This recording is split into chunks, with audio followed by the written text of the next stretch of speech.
Welcome to the IDP Guys Show. Tonight's guest is Nate Marcum. We're going to go over IDP rankings together. How you doing, Nate? Doing great, man. Doing wonderful. I'm really excited to have you on tonight. And for those that don't know who Nate is, he comes highly regarded, highly respected. He is one of the top guys in the community, and I'm really excited to have him. Not only is Nate an analyst over at Fantasy Frames, he's also a top 5, top 10 ranker any given week. When he says something, his word is his bond. He's very credible.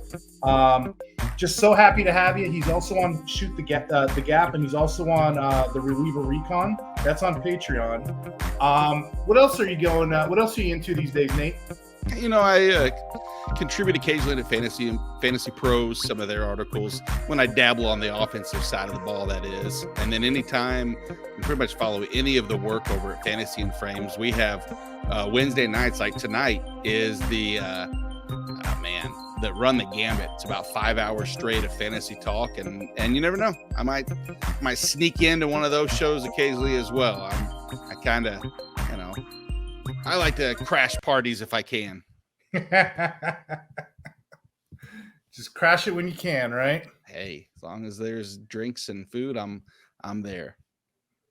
So, let me just show you what we do on the show, and I can't wait to cut into these rankings with you. What we do is we go over to Fantasy Pros standard scoring, which is 1.5 per tackle, solo tackle rather, 0.75 assisted tackles, 2 points tackle for loss, 4 points sack, 5 interceptions, 2 forced fumbles, and so forth and so forth. Do you see anything in there that sticks out to you, Nate? No, not necessarily. I mean, Fantasy Pros is pretty, I'll say vanilla, but that encompasses the vast majority because it's easy for people new. It doesn't have too heavily weighted scoring one way or the other. Pretty balanced, if you ask me. And then at the same time, for any experts or far from experts, but anybody that's been playing for a while, if they want to use Fantasy Pro scoring, it won't differ too much from their respective leagues. I get it. There are some leagues that reward 2 and 1 for solo to assist and may give weighted defensive tackle scoring for sacks, etc. But for the most part, pretty straightforward. I've used their, I would say, scoring in a lot of my analysis just because it's consistent. And that's the one thing, man, over the years, you ever want to get Twitter ablaze, bring up consistent IDP scoring. And that is the never ending match that will continue to set like I said, set it on fire. I like to ask every guest that, just to pick your brain, see, the secret of the sauce, so to speak. And a couple weeks ago, we were talking on here, and if you look at the sacks are 4, solo tackles 1.5. We were kind of doing the math, and we looked at the highest sack season was TJ Watt with 22. Yes. So we do the math in this format, 22 times 4, that's 88 points. And then when we divided, we just wanted to see what a standard tackler would get. So we went 88 divided by 1.5.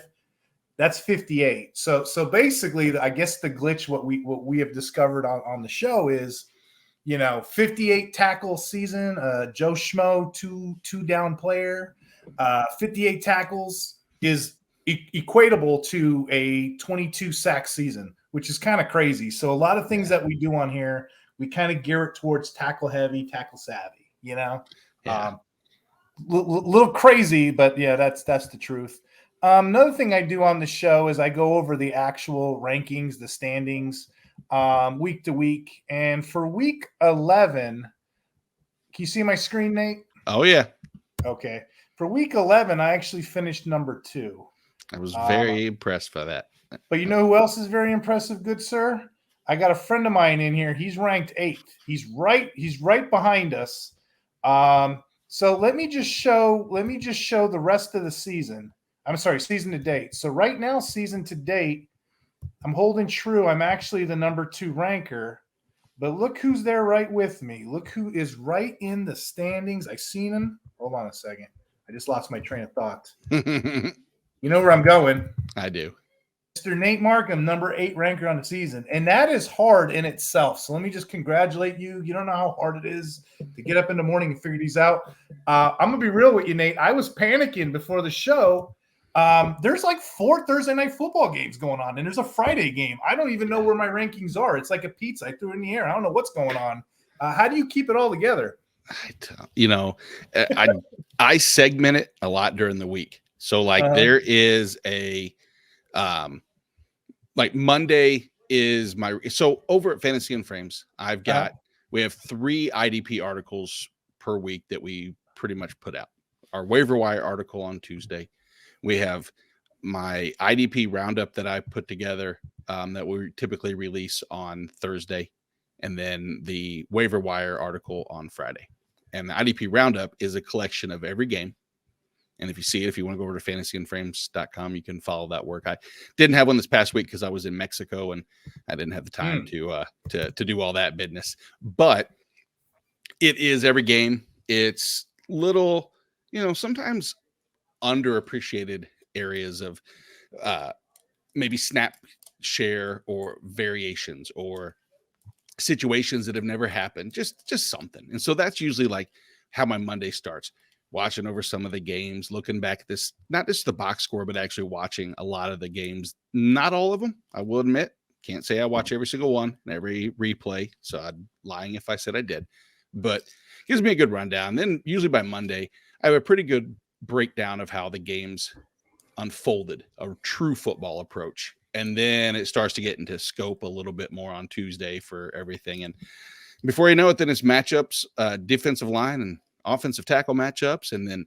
linebacker versus game plan matchups, and then defensive back corner versus, receiver / box safety and run versus play metrics. So I try to look at each one of them. Sometimes it gets overwhelming. But other times, here now during the season, you live here is what you're saying. And the good news is the more you wipe the floor or the more you sweep, the better you are at knowing how to get into the nooks and crannies easier. And that's what I found is the more I do this, the easier my regiment becomes, because it becomes, you're a military person. I'm a creature of habit myself. And so making, the 4-point corners and everything becomes easier the more you do it. And before you know it, you don't even know you're doing it, and it's just done. And so that's kind of the way this process works. But I have no clue for tomorrow.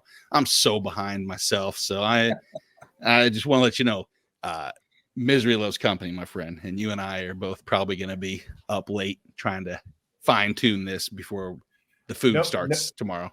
No question. And on top of that, I guess we can start with the linebackers for week 12. On that note, Nate, too, we actually lost Kaiser White this week and Hicks. So that's the bad news. But the good news is there's opportunity for new players to emerge.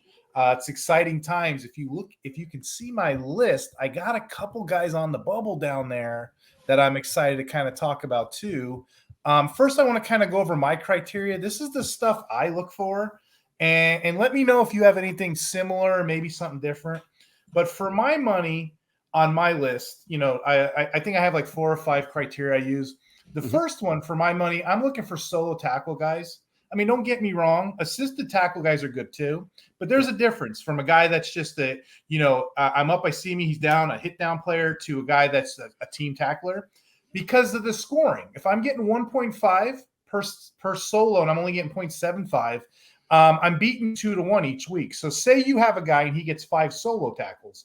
That's 7.5 points you got versus me. I got 5 assists. So both our guys did the same amount of work. I only got 3.75 points on the week and you got 7.5, and that's huge. That's huge. Yeah. So it's a math trick. I'd say my second criteria is, of course, snaps. Okay.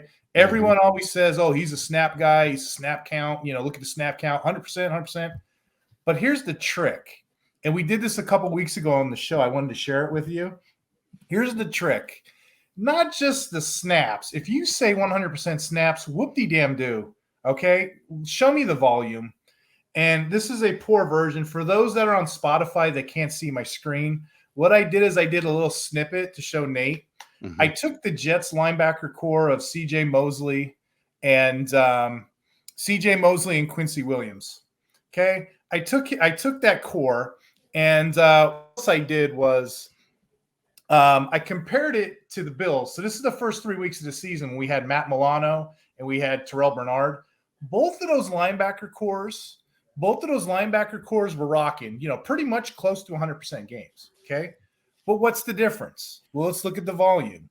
Mosley had 69, 87, 72 first 3 games of the season. It's a lot of snaps. Quincy did too, 69, 84, 69. On the other side, we had Milano, 54, 34, 47. And Bernard, 54, 34, 47. They're both 100% close enough-ish, give or take. But why so many over here? Why not so much over here? I'll tell you why. The Bills' offense was humming. It was matriculating going downfield. There wasn't a lot of opportunity for the Bills. However, the Jets were sucking. They were punting. They had Zach Wilson, right? Punting. So you had one team getting a whole lot of plays, and you had the Bills over there getting a whole lot of in and off the field, right? Okay. We actually did the math on this, if you're interested. We did the math. The Jets, that little scenario I gave you, the first 3 games of the season, those 2 guys had 450 snaps on the field. Jeez. The Bills only had 270. You see where I'm going with this? Oh, 450 to 2. Yep. What are you going to say? No, I was to say the math states that if you do this by comparison, nobody, if I gave you that, I said, Steve, all right, I want you to choose one of these 2 players. I want you to choose an 80% snap share CJ Mosley versus 100% snap share Matt Milano. And you would take the 100% Matt Milano probably 7 out of 10 times because you would think 100 would equate to now there's different ways of thinking too, because if I see 80% snap share, I think, all right, well, is there reason to be concerned? Will they lose more snap shares? But in this situation, it's just a volume-based attack.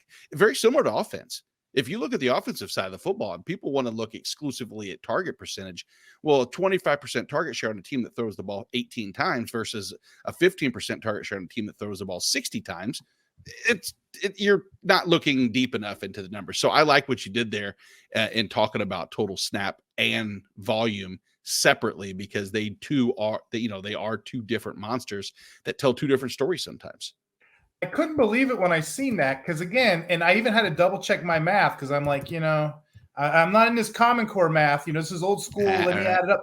450 to 270. Jeez, like that's 100. That's 100 plus snaps more a game a week. That's a full game's worth of snaps, and that's just week 3. But I use that one constantly to just compare, relatable things. That's criteria I like to use. I like to look at, snaps are good, but let's talk about overall volume too. So I use that a lot when I'm determining. I got a couple advanced metrics too I use. I'm going to hold that thought a minute, and I'm going to kick off these rankings. I don't want to lose anybody in the audience. The first 2 players I have, and I don't think too many people would disagree, they're all same kind of tier. It's Foye, how do you say his name? Foye Oluokun. I'm terrible with these names. I'm glad I have you. Yeah, I think I got that. I'm decent with names. I'll give it. All right, I got you. He's back. LB1 in tackle savvy leagues. LB1 and 1, 2, 3 scoring. One other thing I like to do, Nate, is I like to pull the stats, but I like to do it based on the position because it gives a little more flavor, it gives a little more value. If I said a guy has 30 tackles in a season, you're gonna be like, whoop-de-doo. But if I say 30 tackles in a season, he's a cornerback, he might have value. Yeah. So for Mr. Foye here, he's got 80 solo tackles on the year. That's what I want. That's ranked 3rd. He's got 24 assists. That's tied for 14th. So he's a team player too. He's got interceptions. He's got 1 tied 8th. He's got forced fumbles. He's got 1 of those at 9th. What I like about him is he's not going anywhere, and he's done this multiple times. He's been a tackle champion on not 1 but 2 different rosters, the Falcons and the Jaguars. So if he's not 1 every week, he's definitely 2. Yeah, and matchup also this week exclusively is fantastic because you take a Houston Texans offense that is allowing the 5th most points to opposing linebackers, and you take an already, stud in the situation at the position, and then you add in another core element, which is assistance towards a total volume of points, and you combine the two, and you have an equation that Foyer shouldn't be out. He should be number one across the board. If someone wants to put, your number two Zaire Franklin ahead of him, I get it, but at the same time, why get too cute? I was looking at the same stat myself when I looked at the linebacker, the best teams to give up the linebacker. You have number 1, Jacksonville, number 2, the Browns, number 3, the Ravens, number 4, the Texans, number 5, the Saints, 6, the Colts. And I was going down the line. I'm like, I don't think I could really exploit this week, but you hit it on the head. You got the Texans right there. If we go a little farther down, number 10, you got TJ Edwards playing the Vikings, and 11th, the Eagles playing Bernard. But other than that, the matchups this week aren't really that impressive as far as to the linebacker. So I'm glad you covered that in our little analysis there. I'm going to move on to Franklin. Similar type of player. He may not be the best athlete of the top 3 or 4, but he's getting it. He's LB6, 1-2-3 scoring, tackle savvy, solo tackles 92, and the guy missed a couple games. That's ranked first. Assists 16, tied for 40th. Doesn't get you much in interceptions or forced fumbles, but he's there. Those guys there every given week. They're going to be in somebody's top tier. What says you, Nate? Is that how you usually do it too? Yeah, I do. That pretty much goes into it. And now and I don't think there was any impact necessarily on him. The loss of Shaq Leonard is really going to impact EJ Speed more than Zaire Franklin. Franklin was a stud with or without Shaq on the field. But I think that it's going to create, especially in like early down work where you had Shaq Leonard on the field. And even if he wasn't, he was cuttable, obviously, for the Colts. They didn't think he was worth investing for the rest of the season.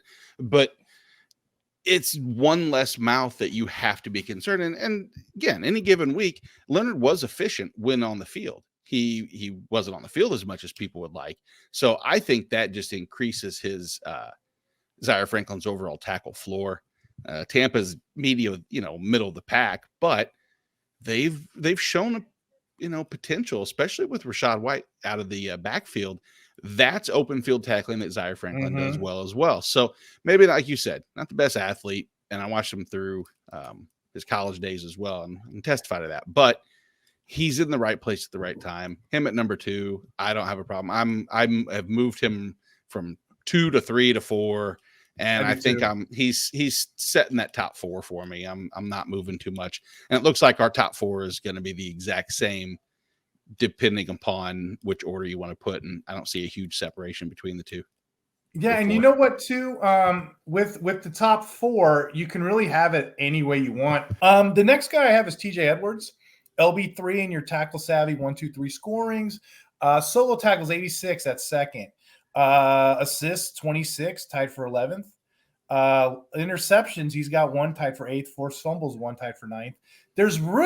He's one of on film because it actually matches, and it's so cool whether he's on the Eagles or here, how it translates to both teams. He hasn't missed a beat. He's 3 here.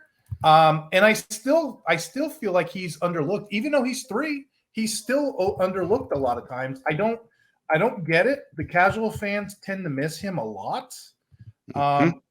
Moving on to the 4, the same thing with Roquan Smith.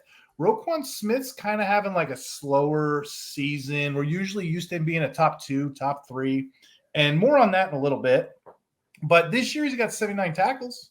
Solos, that's 4th. Yeah. 42 assists, that's 1st. So what does that tell you right there? I know what that tells me. He's 1st in assists. He's a team player. He's the linchpin. He's the grenade. He's the hand grenade of that whole team. We know the Ravens have been better this whole year. Everybody around them looks better because Smith's putting them in place. Smith is giving away individual selfish stuff so everyone else can prosper around him. So he's a team player. He's a guy that, any roster would be happy to have. And again, he's 4th on my list, and I'm not knocking the guy. It's just I have so many other guys in front of him. Yeah, and the only thing that concerns me whatsoever with Roquan is that the Chargers are historically bad to opposing linebackers on the season. You know, they typically don't support one or two when it comes to, I mean, they're dead last in the NFL in terms of points scored against from the linebacker. So you have to kind of choose your, you know, which side of the bed you're going to sleep on. Is that going to be impacting both Roquan and, you know, what, holy crap, Patrick Queen? Or is it going to be simply one's going to step up? And that's where I will admit, I'm with my rankings. I have Roquan another time where I've moved him around a little bit. Don't be shocked if the rankings, and we have till Sunday night for him, the Sunday night game, not to change our rankings, but to kind of adjust throughout. So that's the only little wrinkle I'll throw on the Roquan matchup, but he's just too good to not. I mean, talking about a near 20% tackle efficiency. It's, again, I keep saying don't get too cute, and you just can't get too cute with Roquan. So before I want to take a quick detour with you real quick. By the time I answered my mailbag, and I got this one from Smith. And I'm paraphrasing here, Steven, but I wanted to bring this up because he was asking, you know, Devin Lloyd over Quincy Williams. Now, the thing is, that's a no-brainer to me. Quincy Williams is a top 10 player usually every week. Devin Lloyd's a top 30. I don't care how you rank them. But there's a couple people in the chat that were conversating back, and they're saying it's a flip of a coin. The last and final metric I'm going to take us to, I kind of look into what these players do. And a lot of times what I do, Nate, is I'll look at the last 3 games, how they played. So even though I thought that was like a no-brainer, Steve actually has a point here. If you look at the last 3 games, okay, Devin Lloyd's 198 snaps. He's got 9, 10, 11. He's got, and then Quincy's kind of on down, a little bit of a slope, 71, 98, 98, 3 tackles, 7, 10. So he does have a valid point. However, I'm still ranking the same way. But that got me thinking, because I like smart comments, I like smart thoughts. That got me thinking, why do we rank these guys the way we do? You know, why? Where does it come from? Is it some magic in the sky? Is it the tooth fairy? Does he hand it down to us? So that got me thinking, Steven. Thank you for leaving me that comment. Because, you know, we all want to be better in this space. So let me tell you what I did. Can you see my screen, Nate? I can. Okay, let me see. What do I have up right there? I just want to make sure. Okay, so what I'm going to do is I want to pull. I'm going to go over to PFF. I know you love PFF as I do, right? I do. Yep. I went to PFF. Now, what got me intrigued with PFF, we'll talk about quarterbacks real fast. Okay, if a quarterback throws a pass and he throws a 40-yard pass and it hits the receiver on the dime and he ends up dropping the ball, no other stat really records that. Well, PFF does. PFF records the work. It records the metrics because we want to know what these players in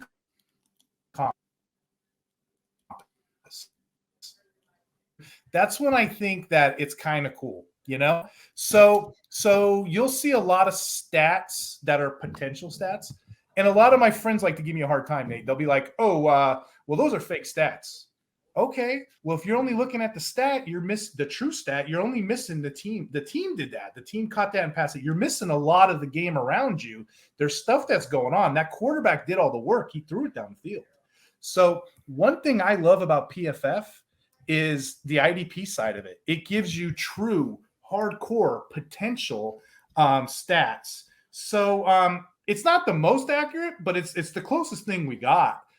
So what I did was I was thinking about Steven, and I was just playing around with this, and I was looking at some of these stats on here, and I don't know how familiar the audience is with this, but this is another kind of metrics that I use when I'm looking at stuff and I'm thinking about stuff. Okay. So one thing that it measures is the work, right? So when we're thinking about linebackers, see this little run defense metrics here. And what's kind of cool is I could go, you know me, I like the 100% or more, right? Linebacker, right? Okay, I can customize it however I want. When I pull this up for Mr. Steven, okay, and I'm looking at all these numbers and I'm looking at the minimum snaps. Let's go 80 here. Okay. My guy Quincy comes right up, doesn't he? He's number 2. I don't see Devin Lloyd on this list. I'd have to go deeper. You know what? Matters of fact, let's take him to 20 here. Okay. Quincy's on my list at a top player, right? Mm-hmm. And when I go to Lloyd, excuse me, he doesn't even make the cut. Maybe a little lower, right? He's 14th. Oh, he's 14th. Excuse me. Okay. Yep. I didn't even see it, but thank you. But basically what PFF does for that little stat for those on Spotify that can't see my screen, I'm just pulling basic PFF stuff. But what it does is it looks at the run percentages of the amount of defensive stops that a player makes. Okay. So let's say a player gets high snap counts and he also makes a lot of tackles. They add all that up and they grade it. So basically PFF does all the work for me because that's what I want out of a linebacker, right? I want to know what that player does. So, compare this to the amount of runs that tackles he makes and compare this to the amount of stops he makes. Okay. It's a tackle opportunity. So when you see this and I compare the two, it's Quincy. Okay. But I didn't want to cheapen the question because there's a little more merit because this is how I do the rest of my rankings. Let's go over to tackles, Nate. Okay. Quincy's still top 6, and that's a true stat right there. Quincy's the top 6 tackler. Where's Lloyd at? Lloyd, I don't even think he even makes this one, right? He's probably 42. Yeah. There you go. So, run defense, tackles. I like stops as well. Stops is a smart category. And I don't know. Do you know how they measure stops? I thought this was interesting. I mean, I don't know if there's an actual formula to it. Yeah, there is. So what they do is, let's say the first down is coming up. And if you can stop the player from making the first down, it's 40% or less. That's how you get the point for the stop. And if it's like third and longer, you have to make it 50% less than the line of scrimmage. And then on fourth down, they're just grading the touchdown. That's how they get a stop. I found that interesting. Yeah, I found that interesting because when I think of a stop, I'm thinking of Ray Lewis hitting the guy 4th and 1. No, that's not what it is. It's not what it is. You can be 3rd and 20, and if you convert a 4-yard play, you're getting the stop percentage. But when you look at stops, my boy's been top 1 or 2 each one. Look at Quincy again. Lloyd's nowhere to be found. And then the last category I like to use, I don't know if you guys ever use this average depth of tackle. Yeah, all the time.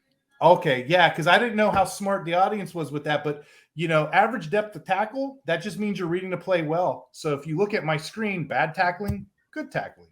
Bad tackling, good tackling, So average depth of tackle, that's a big one to me. It's a big difference for making a great play in the backfield. And then, there's a difference between players that make great plays in the backfield or getting drugged 10 yards down the field, Yeah. So that's why the two players are not comparable, regardless of the stats you see on the screen. We're like, I say this one a lot, Nate, we're like fishermen, we're trying to gauge the perfect weather, perfect time, but, lightning storms do happen. So. Well, yeah. And, that average depth of tackle too, the one thing you'll see that shows there's a good correlation is a lot of those guys in that top 12, top 15 also excel at tackles for loss. Because that, your average up the tackle obviously is decreased by there. But you look at the leader on that list was JOK, who even despite only about a 70% snap share has been among the league leaders in tackle for loss. Last week, here I thought I was all happy because I had him ranked the highest of I think anybody. And it was a ballsy play. At the same time, here I am ranking him within the top 20, top 24. And I know full well that that's not a wise move, but last week against Baltimore and in the situation that made sense, was it last week or 2 weeks ago? My weeks are running together for me with the whole vacation and all, but regardless, the math made sense. Everything made sense. And so it's like, you look at those and they do, it all leads to the final puzzle piece. And now you're doing the metrics on PFF that you're doing, and that builds the outside of your puzzle. And then it's the small little things where you look at a person, the matchup. You look at Quincy Williams and you think, all right, they're going against the Dolphins. Dolphins, terrible as far as opposing linebacker scoring heavy. So then it's that CJ Mosley versus Quincy Williams. But Houston being so good for opposing linebackers, you think they're going to be good. But does that mean it's going to feed Aluakon and Devin Lloyd's going to get the scraps. You have to break it down even further and further. And so it's interesting how it's a good dilemma to have as Quincy or Devin Lloyd, I guess. Exactly. Could be in worse situations. Dealer's choice. And you know what's funny? My next guy on my list, Terrell Bernard. This guy, you would never know based on the stats I'm going to tell you that he didn't have a job come preseason, come week 1, week 2. You know what I mean? It was such a trivia question in a bar one day. Who has 65 solo tackles on the season, which ranks 12th? Who has 32 assists, which ranks 4th? Who has 2 interceptions, tied for 4th? And you know what else?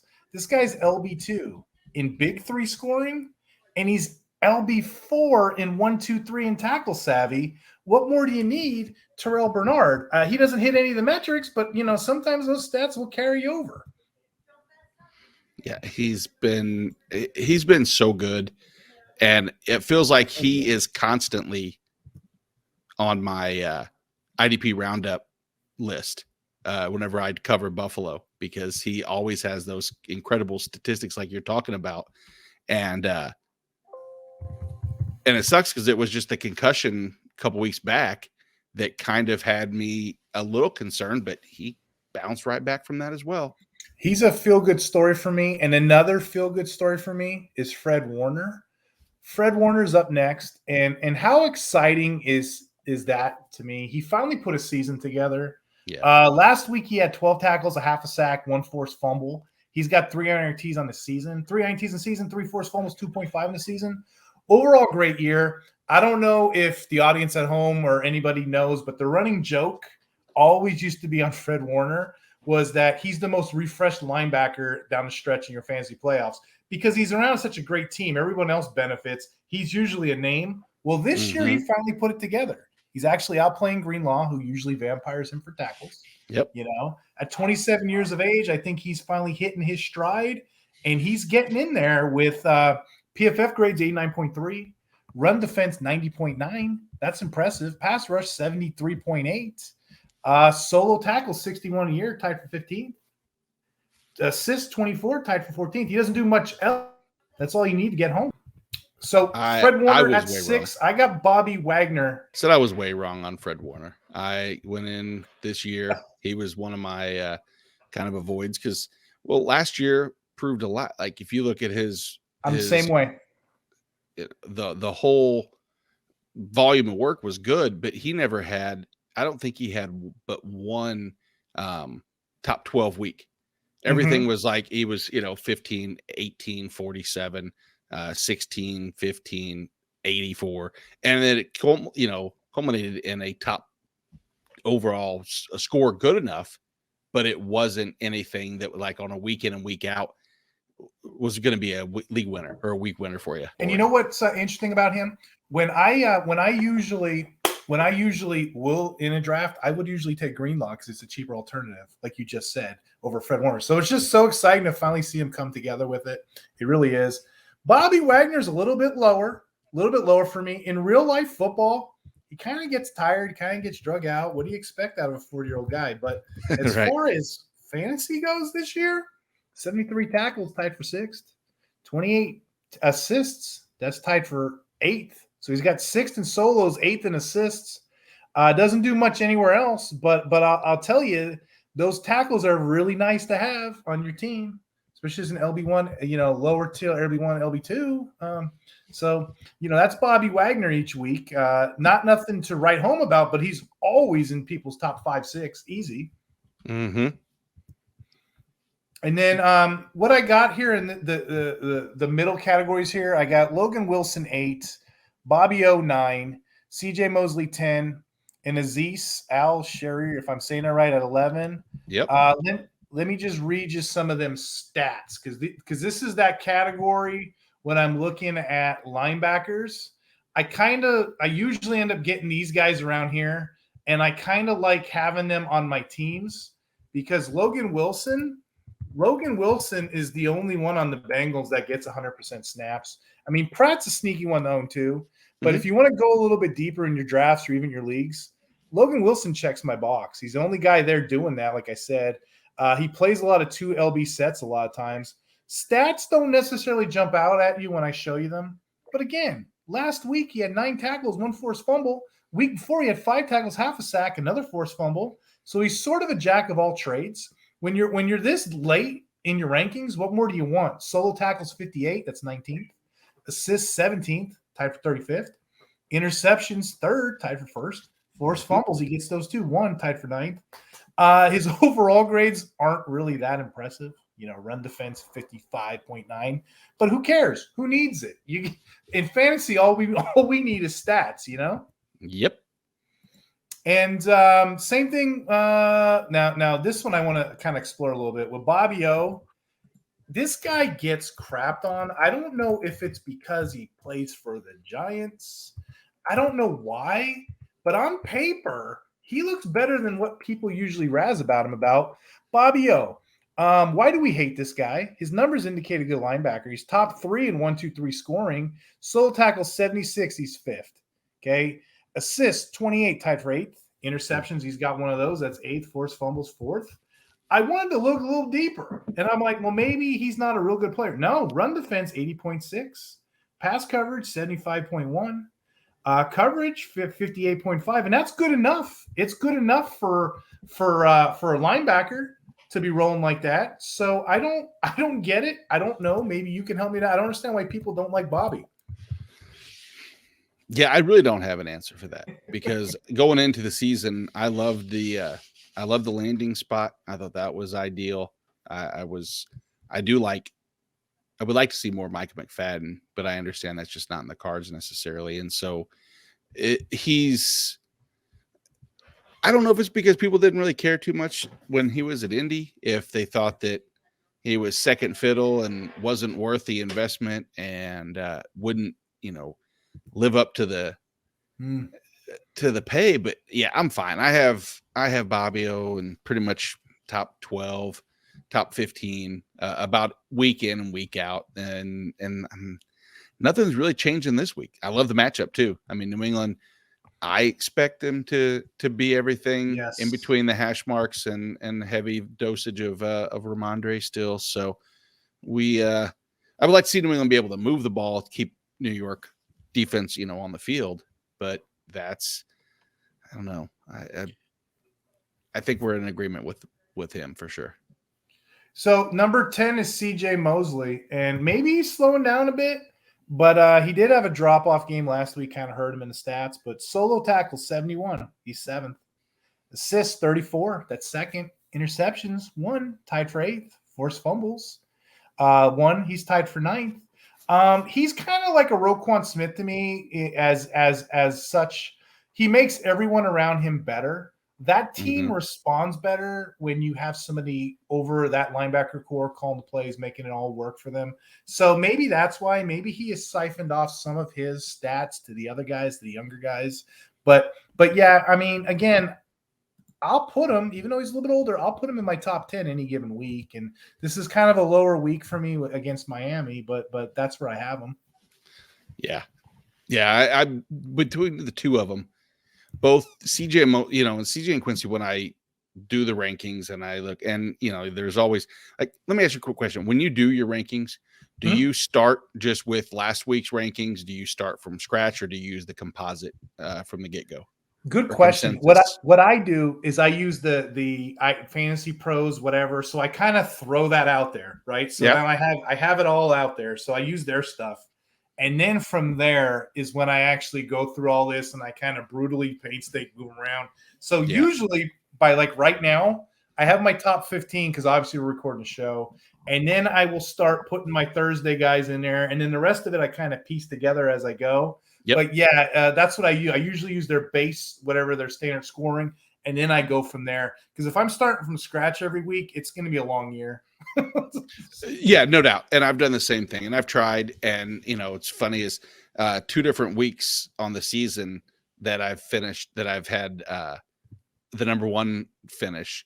One time was starting from scratch, and the other time was starting from ECR, the regular rankings. So I have no rhyme or reason to what's successful, because I've also been 18th and 15th and I'll do it. It's just, the more ballsy you get I would say, the better likelihood you are of not doing as well.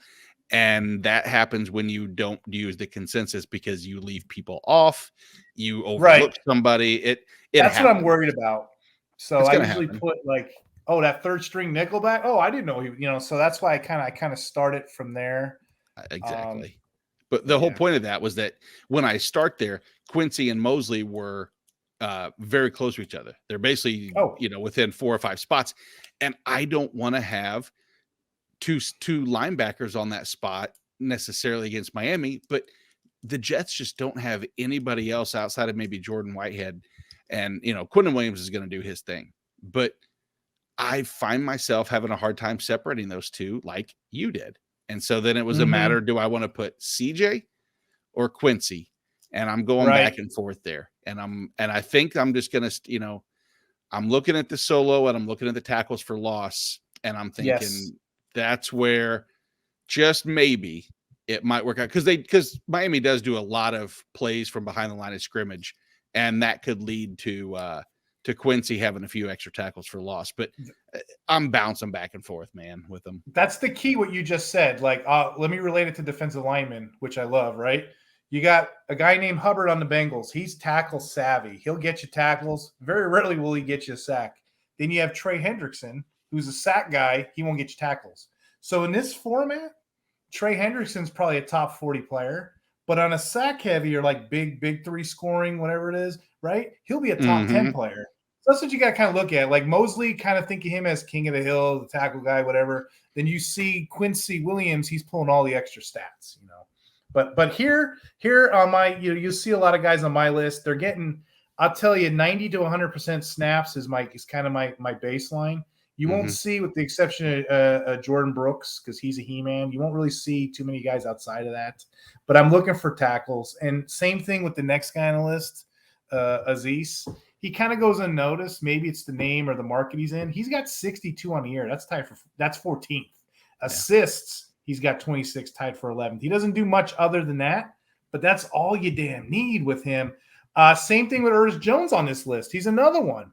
Solo tackle. He's a solo tackle magician. 61, he's tied for 15th. What makes him so unique is he can do both. He's got the assist too, 24. That's tied for 14th. So here you have a player who's 15th in solos, 14th in assists. His only problem is he's been hurt. He hasn't been able to get on the field. But, if you look at his snap share when he's healthy, that's a huge indicator. Great player, huge indicator. So, and we're getting these guys late. And then, of course, we talked Quincy Williams. We talked Quincy Williams at 14.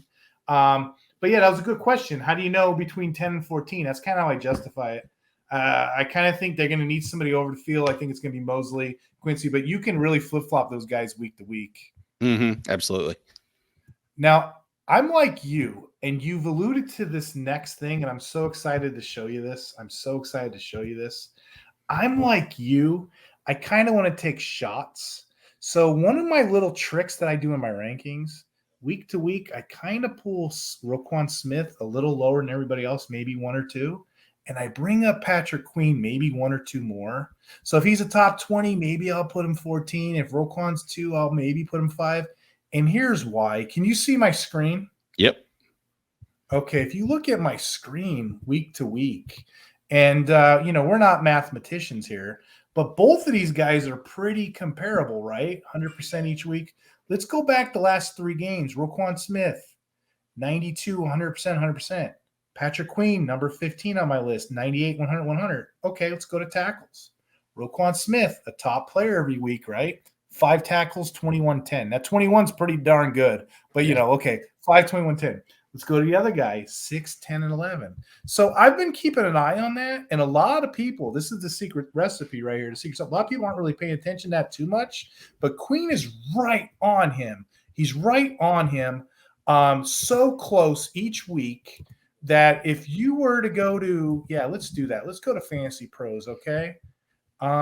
Let me know when you can see this on my screen, Nate. I'm going to go ahead and pull up Fantasy Pros, okay?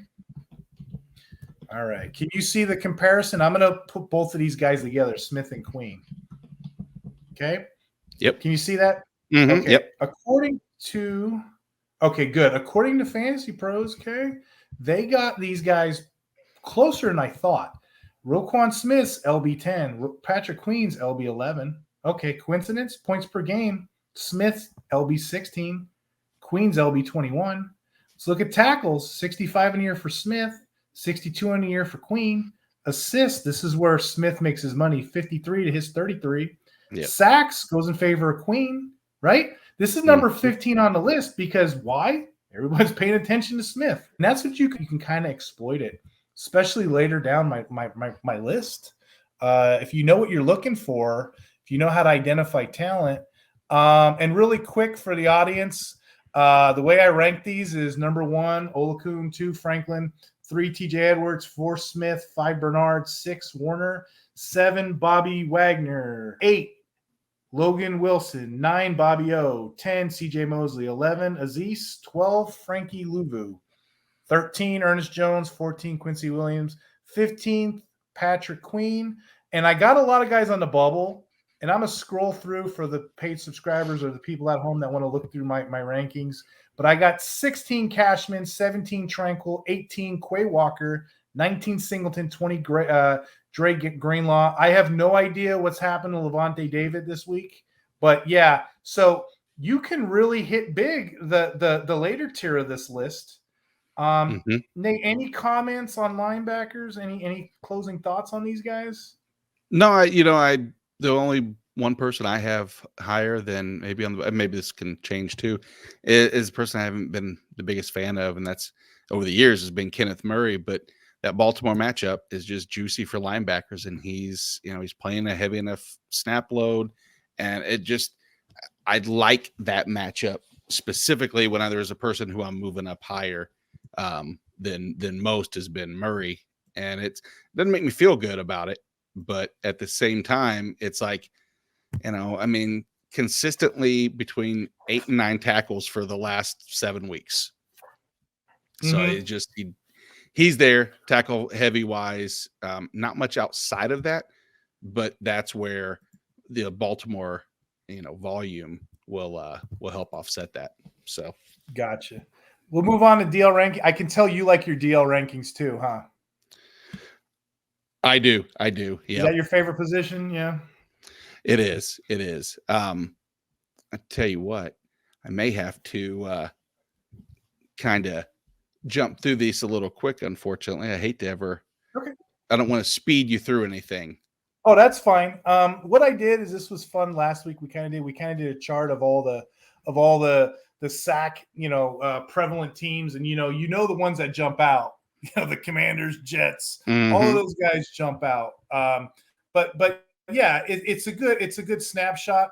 But what I wanted to add, and I did this last week, this is kind of a juicy matchup. These are the top 10 matchups for the defensive end. You got Atlanta Falcons, they're number 1, and they got Granderson. I think that's sweet. The Jets are pretty bad at 2. They got Jalen Phillips. Yep. 5, you got the Commanders with Parson. 6, the Bears with Hunter. What else we got? Jaguars, Tennessee. 8 with Brian Burns.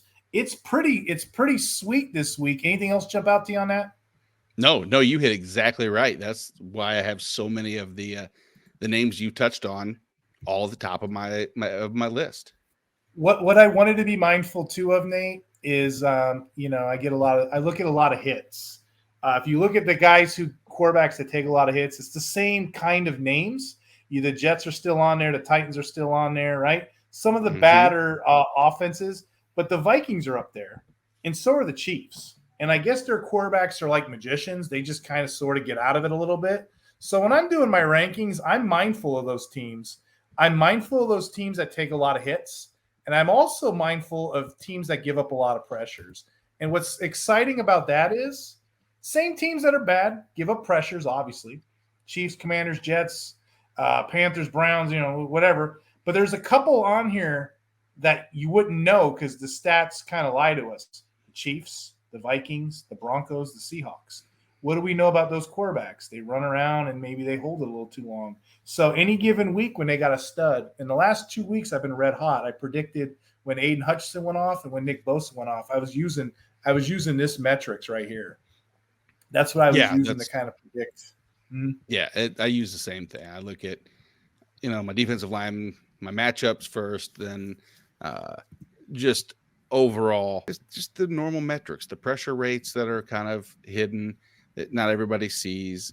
Like I have Jalen Phillips 4, and there's many people that they're probably considering someone quite a bit lower to be his equal. And the matchup against the Jets is juicy. Here, can read you mine real quick if you want to. My rankings are Myles Garrett, Micah Parsons, Danielle Hunter, Jalen Phillips, TJ Watt, Aiden Hutchinson, Max Crosby, Nick Bosa, Brian Burns, Josh Allen, Alex Highsmith. And then at 12, the one that I'm bouncing up and down kind of is how high do I want to put DeForest Buckner? Love the matchup against Kansas interior. It's weak.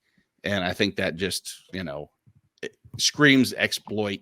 And he's had prior, he'd had a sack in 3 of the last 4 games or 4 of the last 5 games. So he's consistently doing what we had expected out of him. But defensive tackles are always tricky to rank because you don't always get the tackle, but he does. That's where DeForest Buckner's been valuable for defensive tackle leagues. And even as a DE is that he has weeks like last week against New England where he put up 8 tackles. Unfortunately, he has other games where he has 2 tackles, but a little sack dependent at times. I'm interested to see if yours, like, just by first glance, I see 10 out of 12 the same. Not shocked. Yeah, I was trying to compare when you're reading them fast. I have Parsons, Garrett, Watt. That's my top 3. And the stats, the matchups are there. Parsons got the Commanders. Garrett's got the Broncos. They hold the ball. Watt's got the Bengals. That's kind of exciting to me. Where'd you have I know you had Hunter at 3 or 4. Where'd you have Crosby? I have Crosby at 8, only because as much as I love Crosby, contrary to maybe this past week, the Chiefs don't really give up too much in the way of points to opposing ends. Now, I know Max Crosby's a different beast altogether, but if I'm making a separation between a couple spots, that's usually where I have the difference is just looking at the quarterback and shiftiness and everything else. And he historically has been a nuisance. There's no doubt about that. That is for sure. But I just, I trust the offensive line. They really do try to do their best. But, man, you want to talk about a defensive end that's beneficial, one that plays 100% of snaps every single week. That's, that's unheard of. Yeah, Parsons, Garrett, Watt, 3. That's your holy trinity to me. And then Crosby, Hunter trailing behind. I got 6. I got Jalen Phillips. That's probably the one that pops out the most to people. I'm going to explain why. Jalen Phillips, when he's on the field, that team's a lot better. He got on the field and he broke out. He had 6 tackles, 2 sacks, interception. When Jalen Phillips is healthy, he's amazing. His numbers aren't really that impressive, 30 tackles. It's still, hey, whatever, assists 8. But when he plays, and he's a factor, okay? As a player, if you watch tape, he's an athlete, and he fits the scheme. For example, just watch the way he gets off blocks and he runs. I mean, he's very, very impressive as a player. Now, here's where I want to kind of sink my teeth into, and I tweeted this a while back, probably yesterday, I think it was. He's got matchups the next 3 weeks against the Jets, Washington, Tennessee. What more do you need? He's gonna pick up the pace in the next couple weeks. Just give him time. Yeah, he's the beast. He's gonna be winning some people some leagues or getting them into the playoffs at least. I think at this point in the season, everybody knows who Nick Bosa is. I mean, he's the guy that has the most hits on the quarterback. I've kind of went in detail with that. And Hutchinson right behind him, he has the most pressures. He has the most going on. So those are my 7 and 8. I don't think anybody else sees it any other way. Hutchinson's always fun to me to watch. You're not waiting on tackles with him. You're waiting to see if he gets a sack. Yeah. If you pull the pressure, hurries on him every week, it's impressive. He had 6 tackles, a sack, and a safety last week and a fumble recovery. No NFL edge rusher last year faced more double teams. This year, they're kind of letting him go at it. He's a younger player. You could kind of expect ups and down weeks. He leads the league with 35 pressures. He's a top 10 PFF grade with 90.2. Sacks is really the only one I care about. It's 5. It's 36. But any given week, he can go after it. I think a top 7 play any given week for a guy with high upside is a good move. Number 9 is your guy. You're one of the few guys that knew about Mafe. Any thoughts on Boye?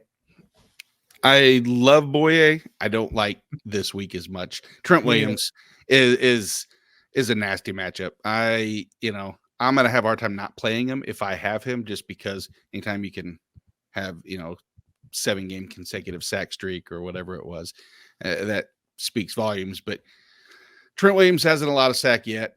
He's allowed 13 pressures on the season, so he's a monster. He's a matchup that I just avoid. And I took Mafe. He's still a defensive lineman too for me, but yeah, he's been incredible.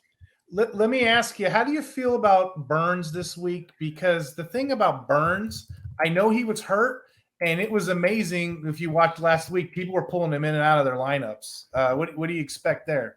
I expect him to do what every other edge rusher against Tennessee's done, is exploit that and get to Levis, and I think that's not going to stop. Will he have multiple sacks? I can't say that, but he's. I have him at 9, which is right where you have him as well. I think probably. Okay, good. I just wanted to make sure, because he had one down week. You can't fault him for that. I mean, he's been sack master, and of course you know about the win pass rates. So when I get down the list, I'm kind of punting. Like you said, this is a rankings thing. We're trying to figure out, who's going to have the solid weeks or not. Hassan Reddick's my next man up. The interesting thing about Reddick is he does nothing for you in the tackle line at all. No. He's just potential sacks. He's like a Volkswagen. He's a ride to work. You're hoping he gets you to work. He's not a Ferrari. You're hoping you don't run out of gas when you get him to work. Okay. He's got the Bills this week. So maybe that works. I don't know. If you're starting to DL this late, you can do worse.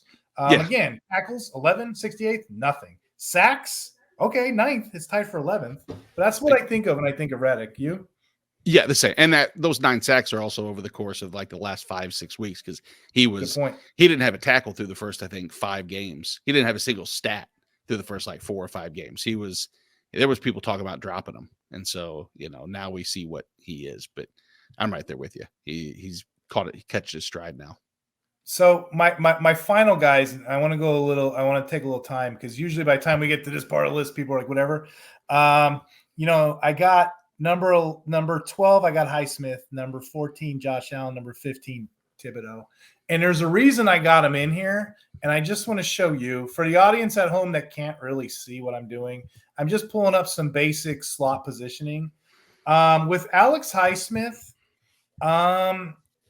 we know he's a streaky player. We know he is, and we know we're punting deep. But, with Alex Highsmith, one thing about him is we know where he's going to line up every week. Okay? He's got 17% win rate, which is outside top 20. His stats are spotty, but still there's value in playing him, okay? He's got 5 sacks, 2 forced fumbles. If you look at the metrics, go a little deeper. He's a 14th edge rusher. He's graded 81. But this is the key I want to – can you see my screen? Mm-hmm. He plays almost every single snap at the right offensive linebacker, which means he's going to get the left tackle in premier pass rushing. So he usually gets the better matchup, because, we all watch the movie The Blind Side. We all know the left tackle protects the right-handed quarterback, right? So he usually gets the harder matchup each week while his buddy TJ Watt eats. But this week, I was looking at that. This week, he kind of gets the Bengals, and there's kind of a little bit of soft spot on that left side. Left guard, left tackle. So Highsmith may actually be the one that benefits, unless they move him around a little bit, but statistically they don't. Yeah, I think that, and then with Browning, he might hold on to the ball too long. I think both him and Watt probably will see a sack in the game. Josh Allen, same vein. We all know Josh Allen. We all know how great he is, right? I pulled his numbers too. They do move him around between the Leo and the left linebacker. He does move around. He does. But if you look at the Texans that don't give up a lot of sacks, but they give up pressures. They give them up. And look at that left guard over there, Howard, 47.6. Yeah. If he gets that spot, which they may be scheming to do, he can eat. Mm-hmm. And Mr. Thibodeau, we all know him. He's a very streaky player. We do. He's getting the Patriots. And oh my goodness, I had to pull the PFF on the Patriots. They don't have very many players in the green to begin with, okay? Their left tackle, he's pretty good. His left guard is 60.5. The center barely gets green at 72.6. The guards are horrible, 61.6. And that right tackle suspect. So if he gets the right matchup, Thibodeau's going to go off as well. So just keep an eye on those players. Those are my top guys. Those are my top punts. Not nothing to write home about. Yeah, no, I think we're in pretty much step for step with a lot of these same guys. It's a good sign when you're number 2. So I'm going to stick with that. 11 sacks. He's tied for 5th. So absolutely. But yeah, okay. So for the audience at subscribes or is watching us, what I want to do is I just want to show them my rankings on the thing one last time, and then what we'll do is we will move on to our final category, which is defensive back. Nate, any closing thoughts on defensive linemen? No, like I said, the only one that really, if I was gonna push back, just as matchup is Boye Mafe, and I don't think that that's ridiculous to have him where you have him because it's based on its merit.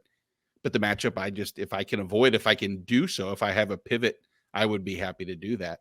And then I have a question from as far as defensive backs. I don't want to limit the listeners or the viewers. I also didn't know that I have some family that has constantly been blowing up my phone saying the kids are going to go to sleep. Would you mind if we kind of go through the defensive backs? And I am going to apologize and say that I owe you another visit where we have unlimited time, and I will 100% share so much more if you would give me the honor of coming back at another time to make up for this. Of course. Anytime we get more Nate, that's a good deal right there. We can shake on that, my friend. Hey, Nate, tell the audience where to find you. Well, you can find me on Twitter at Nate Marcum, NateMarcum, fantasyandframes.com. And that's pretty much where you'll find 99% of me. I'd give people my cell phone number if they needed my information for anything. I'm pretty approachable. Excellent. And yeah, we'll see you next time for sure. I'll tell you what, audience, Nate's not going to miss much with defensive backs, let me tell you. So yeah, we'll see you next time. Just follow Nate any chance you get, and please watch his show as well. I'll tell you, here's 2 little people that I have higher than I thought I would. I have Brian Branch as a top 12 defensive back this week against the Green Bay Packers. Love the matchup. Jaden Reed, etc. Slot corners have feasted against Green Bay. Brian Branch is in a great spot.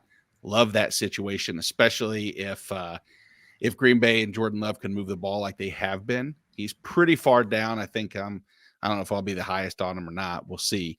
But another one too, like you probably have down there, we saw Marquise Bell with Dallas, who has defensive back eligibility on Fantasy Pros, gain that snap volume again that we were coveting. But yeah, I would like to continue this conversation with you, Steve, because I got to tell you, you're doing fantastic work. I know you're quote unquote new to the space, but I wouldn't know it. I would think you've been doing this forever, and I know you have been playing forever, but I appreciate you having me on immensely. I tell you, like I said, it's guys like you, it's smart audience people. Y'all keep giving me good comments and good feedback. I'll keep producing more content. But yeah, we'll see you next time, Nate. And thanks for coming on, and especially during this busy of a holiday season. Absolutely. Happy Thanksgiving to you and your family. And, and again, thank you everybody out there. I can't wait to chat with everybody whenever I'm wrong on some of my rankings, right? Excellent. All right, you guys. Take care. Thanks again, Steve. You too. See you later. Thank you. See you, buddy. Closing out the show here, moving on to our final category, defensive backs. And Nate is correct. The way I have it listed was Derwin James, number 1, playing the Ravens. Cameron Curl, number 2, playing the Cowboys. Kyle Hamilton, 3, playing the Chargers. That's going to be a good one, playmaker there. Number 4, Antoine Winfield, playing the Colts. Number 5, Mika Fitzpatrick, playing the Bengals. Number 6, Cameron Bynum, playing the Bears. And Kevin Byard, playing the Bills. There isn't really much. Either one of those guys is tier 1 to me as far as the defensive back goes. matchup wise, they're all pretty much relative. I was thinking about this tier 2 category is what I really wanted to talk about, which is Xavier McKinney 8th, Reed Blankenship 9th, Buda Baker 10th, Nate Hobbs 11th, Dax Hill 12th, Grant Delpit 13th, Julian Blackman 14th, Kenny Moore 15th. You see, I got a couple cornerbacks in here this week, which I'm kind of excited about. And on my bubbles, Jesse Bates, always, Duggar. You guys heard me talk about them, Ford, and Brisker, sorry. Deron Bland at 20. So, with any one of these guys, anyone can go off. You know how I feel. You know how I feel about these defensive backs. It's any given Sunday with a lot of these guys. In fact, from our mailbag, Mitch was talking about Duggar. Duggar didn't go off like we expected him to. So that's why I got him down 16. That's his punishment this week, right? I guess when you got a lot of other things going on and there's other ways to exploit a team, that these players don't necessarily get the love and they don't get the targeting like we're going to expect. And that comes and goes with defensive backs. That's why it's a volatile position, right? So thanks for that comment, Mitch. I appreciate that. It's a volatile position. What more are we going to do? But we do the best we can to guess and try to factor that in. I will give you my metrics as always. I'm not going to play a defensive back if they don't get 90 plus snaps or better, unless it's a deep league. I'm not going to do it. I'm not going to take the gamble. I'm looking for guys that are more so in man coverage instead of zone coverage, because if they're in zone coverage, anything goes, assisted tackles, what have you. I want the guy that's going to be in man. He's going to make the solo tackle. I want the clean play like a Kyle Hamilton. Okay. I don't really concern myself. I don't concern myself with assisted tackles. Okay. If the guy has assist tackles, whoop-de-doo. Was he a nickel corner and he just came in at the end of the game? I don't know. But that's what I look for. I look for those kind of plays. I will tell you this, if we're talking dynasty, which we will in the offseason once this show goes off, I'll be getting another show for the dynasty. What we're going to do is we're going to talk about age cliffs and dynasty players. And that's one of the things I look for. One of the things I look for is the age. I will tell you with a defensive back, if you get one on your roster, you are safe. You are safe for quite a while with defensive backs because they don't age out. They're usually really good in their careers and they continue to be really good, or they're just busts. So that's something you can do and be mindful of when you're drafting. But we'll get into that at another time. We will. The audience, I just wanted to present something to you guys before we close out.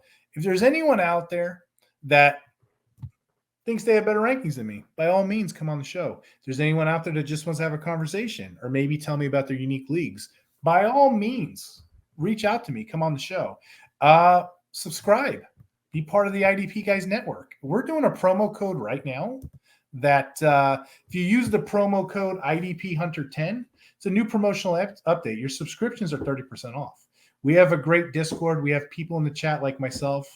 I'm making more of a habit to be regular in there. Of course, you can find me on Twitter as well. But we have a great start sit show. A lot of good people in this company. I told Dynasty Santa earlier, I'm not going anywhere.